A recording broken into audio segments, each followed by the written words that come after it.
เข้ามาอีกทั้งด่านทิศชมวิวทั้งด่านทิศเบื้องทิศตะวันตกเนาะพ่อแม่พี่น้องว่าเบื้องทิศตะวันตกนี่สิ่งที่เฮาเห็นทั้งด้านหน้านี่ก็คือถนนหลั่นสางเนาะถนนหลั่นสางถือว่ามีความทันสมัยเนาะพ่อแม่พี่น้องเราจะเห็นสิ่งก่อสร้างหรือว่าความสะอาดงามตาของพื้นฐานของลางก็ถือว่าโอ้งามหลายถือว่างามหลายพ่อแม่พี่น้องผู้ใดบ่ทันขึ้นเบิ่งหรือว่าผู้ใดบ่ทันส้มเนาะสิมาเที่ยวนครหลวงก็ตามแต่บ่ทันมีโอกาสขึ้นมาก็อยากให้ท่านขึ้นมาเนาะและท่านจะบ่ผิดหวังท่านจะเห็นความสวยงามของเมืองเวียงจันทร์ตัวเมืองเวียงจันทร์เนาะก็ถือว่างามหลายตอนนี้ก็ถือว่าการสัญจรอยู่ตามถนนก็รถก็หลายสมควรเนาะเราจะเห็นตึกอาคารต่างๆถือว่านักท่องเที่ยวก็ให้ความสนใจเนาะเมื่อมาเที่ยวสวนประตูไสก็จะพากันขึ้นมาชมวิวทิวทัศน์ความสวยงามของตัวเมืองนครหลวงเวียงจันทร์เนาะคิดว่าในต่อหน้าเนาะหรือว่าหาปี10 ปีต่อหน้าเราจะเห็นการเปลี่ยนแปลงของ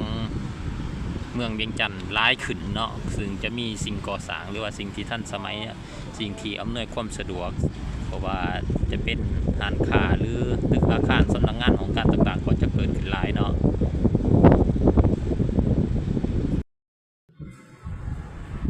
ในที่สุดเขาก็ขึ้นมาหอดสันที่5เนาะ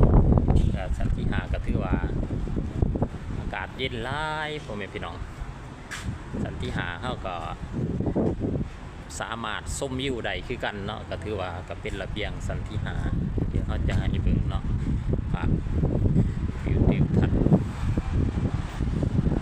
ตัวนี้เขาก็จะเลี้ยวลงไปเขาก็จะเห็นวิวทิวทัศน์ของตัวเมืองเวียงจันทร์เนาะอยู่เบื้องถนนไกรสอนพรหมวิหารเนาะถนนไกรสอนพรหมวิหารก็มีอยู่ที่ประตูชัยทอดยาวไปจนถึงถนนดงโดกเนาะหรือว่าออกสู่ถนน13 ไต่นี่เขาก็จะเห็นสภาพการสัญจรของรถเนาะเพราะว่าตอนนี้ก็เป็นเวลา16 โมงเนาะก็ถือว่าเป็นช่วงเวลาที่กำลังจะเลิกการของพ่อแม่ประชาชนเนาะพนักงานราชการต่างๆเขาก็จะเห็นบริเวณด้านหน้าก็จะเห็นน้ำพุเนาะอ่างน้ำพุเพิ่นก็จะเปิดให้ส้มเปิดแสดงให้นักท่องเที่ยวได้ชื่นชมตอนเวลา5 โมงเนาะพ่อแม่พี่น้องตอนเวลา5 โมงจนถึง7 โมงเขาก็จะพาทานให้เบิ่งอีกด่านเพราะว่าเวลาเขาขึ้นมาประตูไสเขาก็สามารถรับชมวิวทิวทัศน์ของนครหลวงได้ทั้ง4 ด่านเลยเขาจะให้ทานไปเบิ่งชมในหลายๆด่าน